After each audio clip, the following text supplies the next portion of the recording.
Donc dans le schéma qui est en annexe, on voit que les deux foyers, foyer image de l'objectif, f'1, et foyer objet de l'oculaire, f2, sont confondus. Et bien ça, c'est le montage afocal qui permet que l'image intermédiaire se formant dans le plan focal image de l'objectif, et bien l'image intermédiaire est aussi dans le plan focal objet de l'oculaire, et donc l'image définitive se formera à l'infini. C'est ça le montage afocal, et c'est ça qui est la justification de ce montage afocal.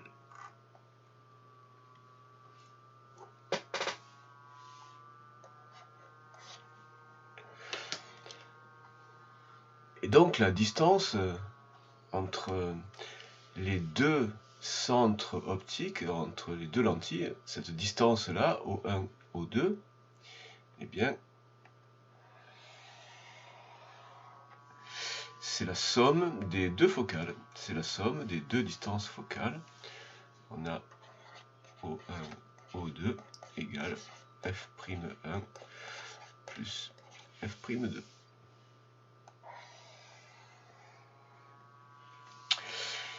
Et donc, est-ce que, avec ça, on peut retrouver la distance focale de l'objectif, qui est censée être donc de 55 cm? Eh bien, on vous dit que la longueur totale, c'est 56 cm. La longueur totale de la lunette, c'est 56 cm. Donc, si on néglige la partie qui est au-delà de l'objectif, éventuellement, il peut y avoir un petit tube qui est un anti-reflet, mais c'est pas évoqué, donc on considère que l'extrémité de la lunette est ici. Et puis, de l'autre côté, eh bien, la vision, l'observation se fait à peu près dans ce plan focal-là, le plan focal image de l'oculaire. Et là, à part le petit œilleton, le petit cache qui est aussi un anti-reflet, eh bien on a plus rien, et donc la longueur totale qui est indiquée, là les 56 cm, on peut assimiler ça à la distance O1, O2.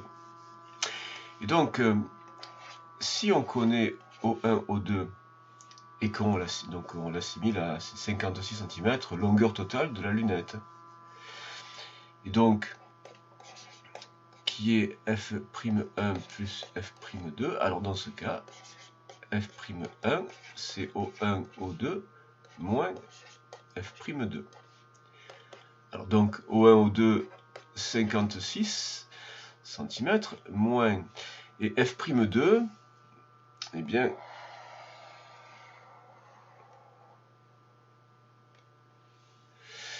c'est soit 6, soit 12 mm, on a le choix entre deux oculaires. Eh bien, si c'est 6 mm, eh bien ce sera 0,6 cm. Et si c'est 12 mm, eh bien ce sera moins. Donc, non, le moins du coup il n'est pas ici, il est déjà là. Et ce sera 1,2 cm. Donc c'est ça ou ça, ou bien. Et donc on obtient dans un cas 55,4 cm, ou bien, et là on aura 54,8 cm. Alors évidemment, tout ça est issu d'une approximation sur la constitution des deux extrémités, avec le cache ou pas, le petit anti-reflet ou pas, l'œilleton ou pas, et à deux chiffres significatifs, on tombe bien sur 55 cm. On vous demande là une estimation, un ordre de grandeur.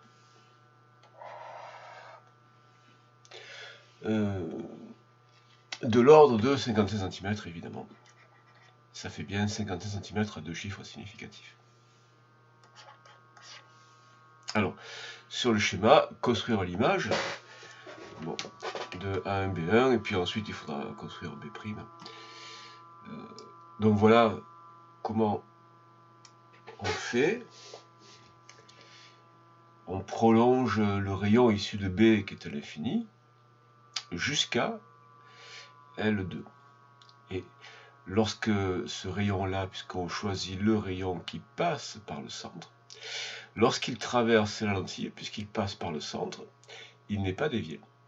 Donc on le prolonge jusqu'à L2, et puis ça suffit pour savoir où est B1, puisque B est à l'infini, son image est obligatoirement dans le plan focal image, donc dans ce plan-là, dans le plan focal image, donc à la même distance que F'1, et puisque ce rayon est issu de B, alors il passe obligatoirement par B1, et donc B1 c'est l'intersection entre ce rayon et le plan focal image, donc B1 est ici, et évidemment A1 est ici, à la même distance.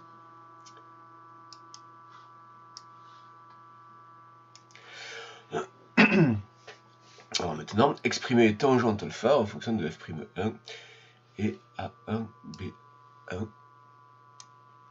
Et bien pour exprimer tangente alpha, on repère bien le triangle rectangle ici, qui est rectangle en F'1. Le côté opposé c'est A1, B1, le côté adjacent c'est F'1. Et donc, on a tangente alpha égale A1, B1 sur F'1.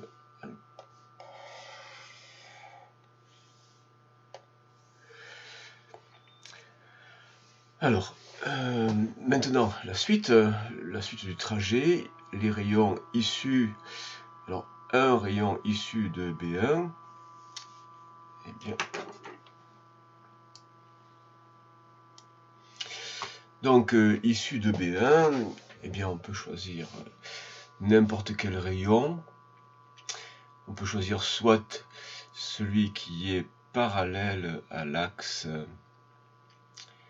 qui aurait cette direction-là, donc issu de B1. Il viendrait en fait d'ici naturellement. Et puis qui ensuite, traversant L2, serait dévié en passant par F'2. Un rayon parallèle passe par F'2. Ou alors celui qui est issu de B1 et qui passe par O2. Et celui-là évidemment est extrêmement pratique. Il est beaucoup plus pratique, donc c'est lui qu'on choisit. Donc issu de B1, celui qui passe par O2 n'est pas dévié. Et donc l'œil le reçoit ici, et l'œil a donc l'illusion que ce rayon vient de cette direction-là. Donc l'œil voit l'image définitive dans cette direction-là. Et A évidemment dans l'axe, A' infini dans l'axe. Et donc, positionner alpha' et exprimer tangente alpha'. Et donc alpha' c'est le diamètre apparent de l'objet vu à travers la lunette, donc pour l'œil. Le diamètre apparent, donc c'est l'angle que font entre un rayon issu de A' à l'infini, donc A' il est à l'infini dans la direction de l'axe, et un rayon issu de B', eh bien c'est celui-là, et donc alpha' est ici, et donc alpha' est aussi ici. Et ça nous permet d'exprimer alpha', ou du moins tangente alpha', et donc dans ce triangle rectangle-là, eh bien, le côté opposé c'est A1, B1, et le côté adjacent c'est F'2.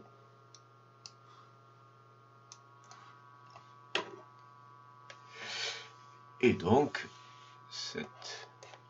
on a tangente alpha' égale A1, B1 sur F'2. Alors, quelle est la définition du grossissement? Eh bien justement, 8. Le grossissement, c'est ce qui traduit le gain la plus-value apportée par la lunette, c'est donc alpha prime, le diamètre apparent vu à travers la lunette, divisé par alpha, le diamètre apparent de l'objet vu à l'œil nu. Et comme ce sont quand même de petits angles, des angles suffisamment petits pour qu'on puisse faire l'approximation, si alpha est exprimé en radian, alors on peut assimiler alpha à tangente alpha, de même alpha prime à tangente alpha prime. Ce qui fait que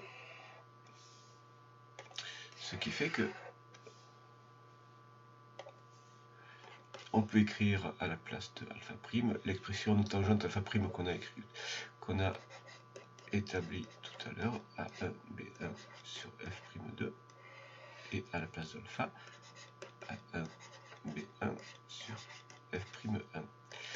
Et ça, eh bien, ça permet de diviser tout par A1 B1, et il reste 1 sur f prime 2.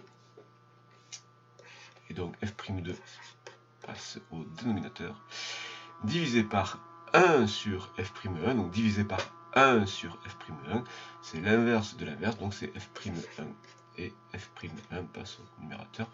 Voilà comment le grossissement se calcule avec les distances focales.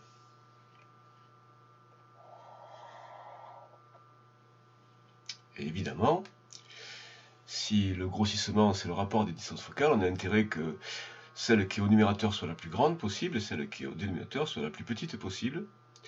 Donc f'1, évidemment, c'est l'objectif là, on peut pas en changer. Une fois qu'on a acheté la lunette, l'objectif il est fixe et il est définitif. Ce qu'on peut changer, c'est l'oculaire. Et donc c'est f'2 qu'on peut éventuellement choisir, et on a intérêt à le choisir le plus petit possible, donc très très petit par rapport à f'1.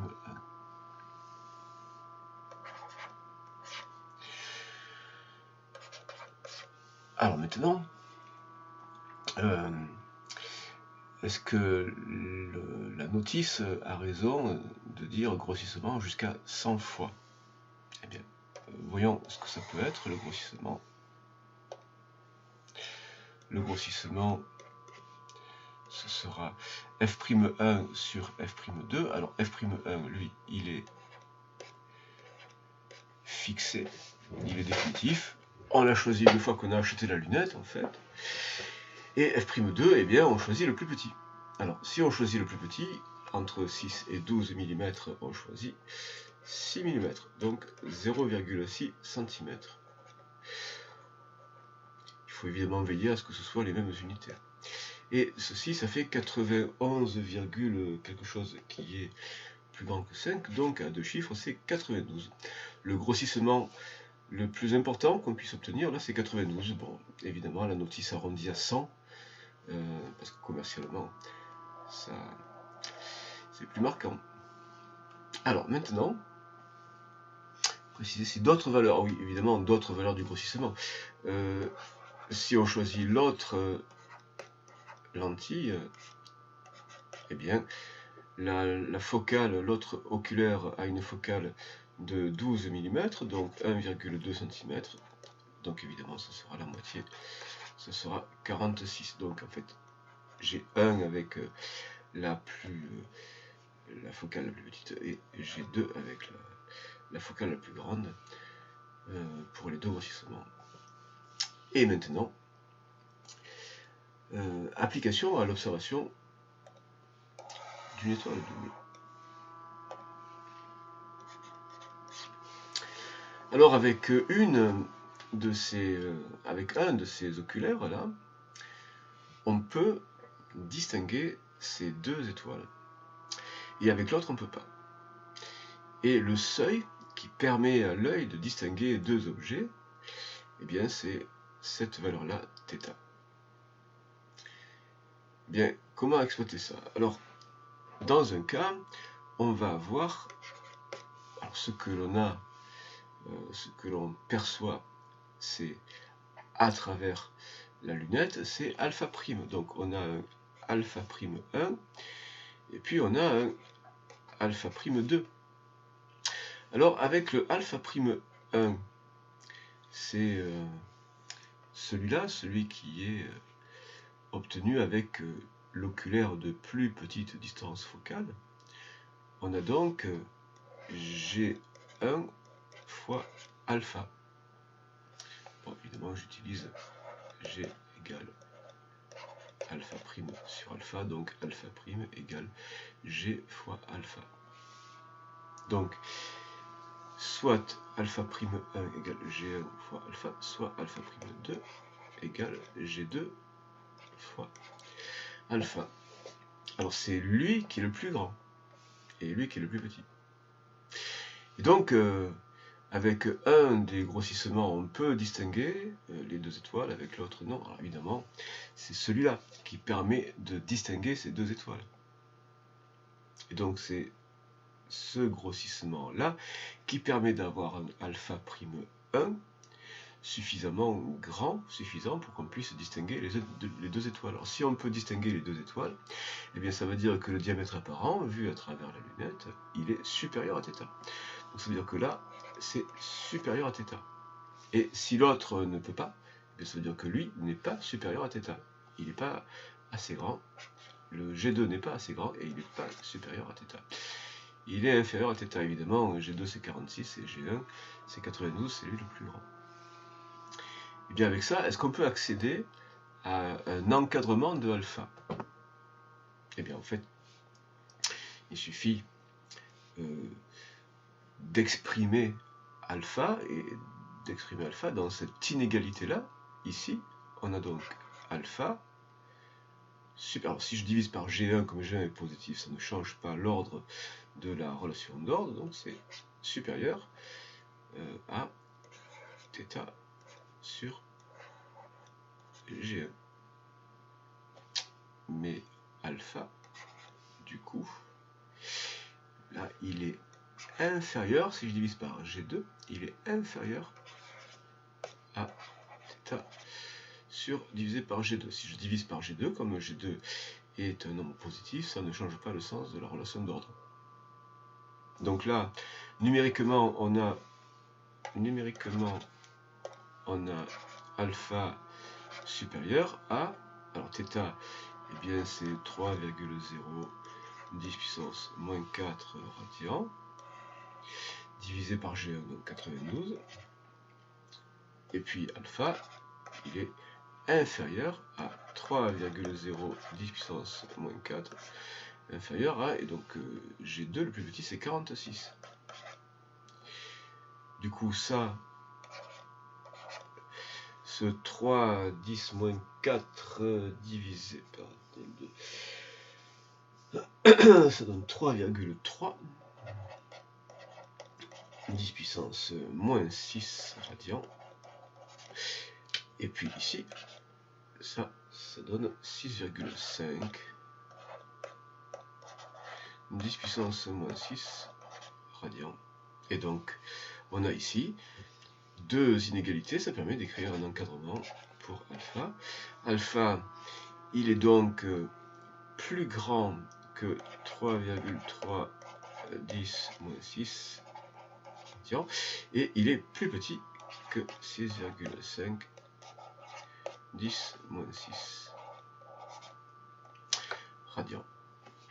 Voilà un encadrement pour ce diamètre apparent des deux étoiles doubles à l'œil nu.